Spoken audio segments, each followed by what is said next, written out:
Jadi ada 4 ya yang wajib menjadi syarat wajib orang berpuasa. Pertama Islam, yang kedua baligh, yang ketiga berakal, yang keempat wal qudratu 'ala shaumi.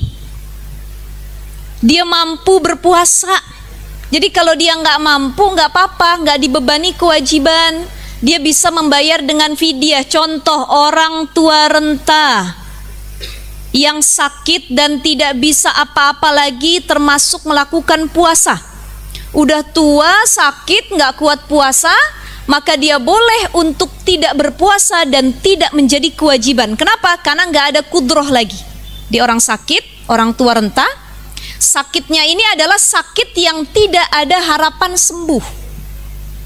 Beda sama sakit biasa. Puyeng ustazah nggak punya duit, saya izin dulu puasa hari ini katanya. Sakit kepala saya ini migrain gitu, itu nggak boleh ya.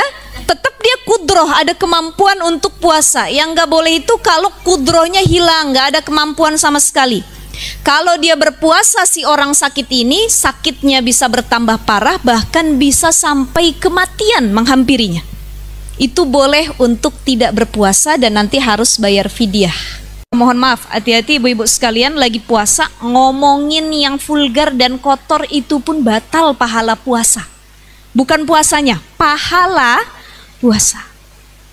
Ibu, suami libur, lagi bulan Ramadan, ngobrol sama suami, tiba-tiba yang diobrolin tentang masalah-masalah vulgar. Ya nanti kalau udah maghrib ya, maghrib gitu.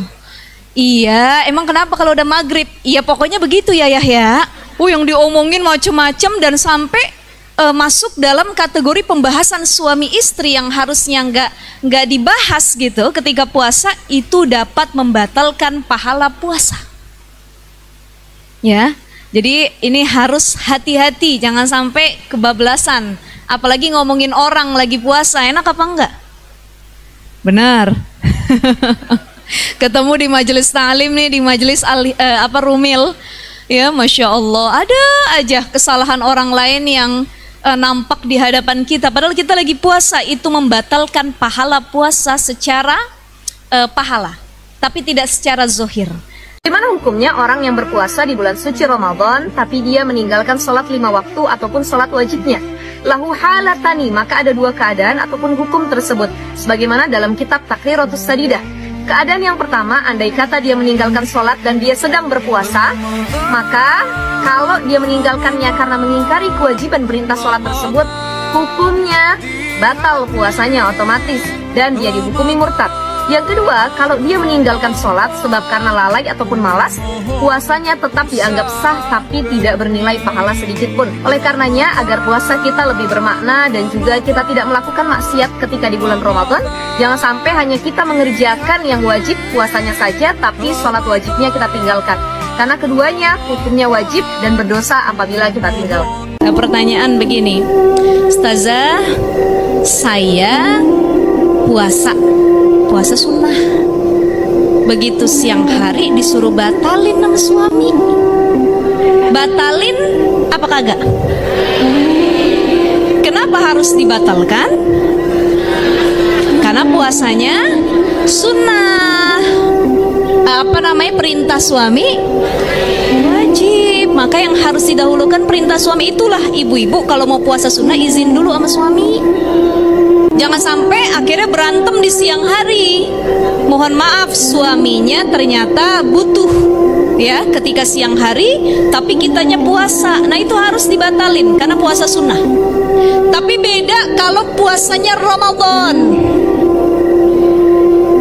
Oh nggak boleh. Suami kita turutin memang wajib, tapi perintah Allah lebih wajib. Dan kalau Ramadan kita batalin gara-gara itu, maka bukan cuman bayar kodok, dia harus bayar kafarat, bukan lagi kodok atau fidyah. Kafaratnya apa? 1, merdekain budak. Kan zaman sekarang nggak ada perbudakan ya. Yang kedua, puasa 2 bulan berturut-turut.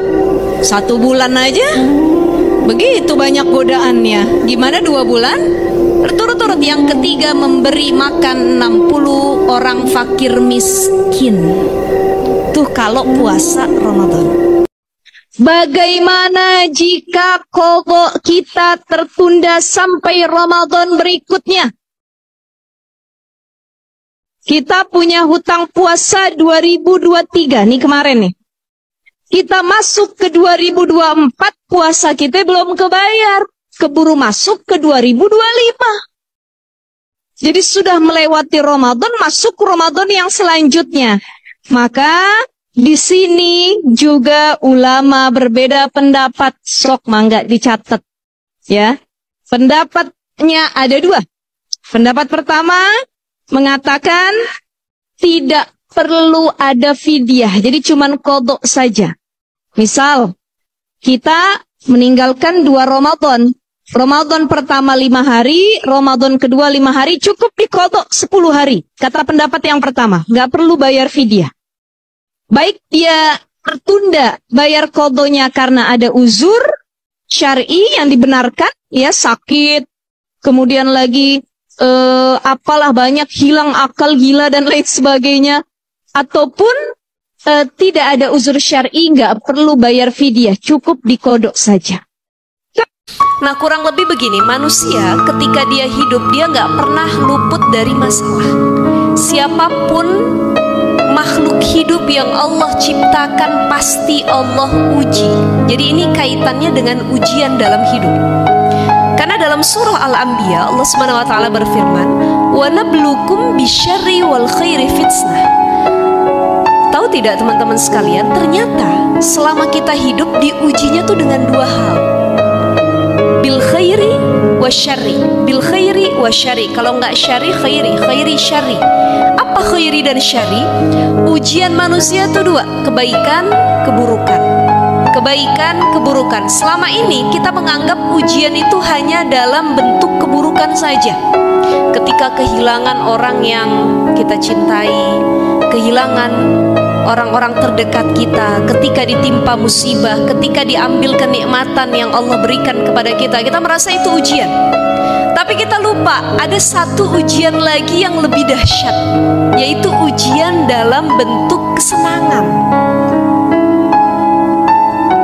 Punya face atau penampilan yang good looking, cantik, tampan, itu ujian loh. Hati-hati ya.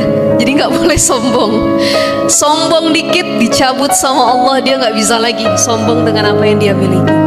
Kemudian kecerdasan, kepintaran, jabatan, popularitas, atau hal apapun yang kita ngerasa, oh ini kelebihan nih dalam diri gue gitu. Ya, dan gue merasa berbeda dengan yang lain karena kelebihan tersebut. Hati-hati, itu juga ujian yang Allah beri. Maka di sini disebut wal khairu, kebaikan. Wahai orang-orang yang beriman, takutlah engkau kepada Allah dan berkumpullah, jadilah kalian termasuk golongan orang-orang yang shodiq, jujur, benar. Jadi cari kawan yang jujur, yang benar, yang solih, rajin ngaji, ngajak kebaikan. Tuh insya Allah mudahin kita untuk istiqomah, yang baru hijrah, yang baru tobat, yang baru ninggalin maksiat, yang baru dekat sama ulama, yang baru lebih rajin ibadahnya. Pengen kita istiqomah, sulit. Apa yang harus dilakukan? Pindah pergaulan, cari teman yang bisa buat kita istiqomah. Pengen nutup aurat, gabungnya sama yang buka aurat terus. Oh susah kita nutup aurat. Pengen sholat, temen kita ninggalin sholat semua, susah kita. Contoh begini, ibu jalan-jalan nih, atau pergi jalan-jalan ya, satu majelis Al-Hakim ini naik bus. Ketika perjalanan, contohnya pengen ziarah Kuali Songo ke Jawa atau kemana ya. Ketika perjalanan di tengah jalan, kita kan melewati tol nih, ya, atau tempat-tempat rest area sedikit saja. Itu biasanya banyak yang gak mau turun sholat. Gak usah ziarah lah. Kalau ziarah kan itu niatnya ibadah juga, pengen zikrul maut juga. Ini jalan-jalan misalkan, ya. Ini banyak yang keimanannya diuji kala itu. Kalau yang itu dalam mobil itu ada 40 orang, yang turun sholat ada 39 orang, yang gak sholat cuma 1 yang gak turun. Lama-lama yang 1 ini malu apa enggak? Waduh, saya sendirian di mobil, yang lain dari tadi sholat ini turun, sholat itu turun, jadi malu. Lama-lama yang tadi dia kagak mau sholat, ikut sholat juga. Tapi kebalikannya, kalau yang satu dia rajin sholat, yang 39 gak mau sholat, akhirnya dia kagak bakal sholat.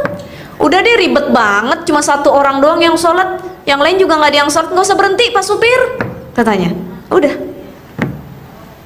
Inilah circle pergaulan, golongan, tempat di mana kita menapaki kaki berteman dengan seorang itu penting. Karena teman itu bisa mempengaruhi bagaimana kualitas ibadah dan keistiqomahan kita kepada Allah Subhanahu wa ta'ala.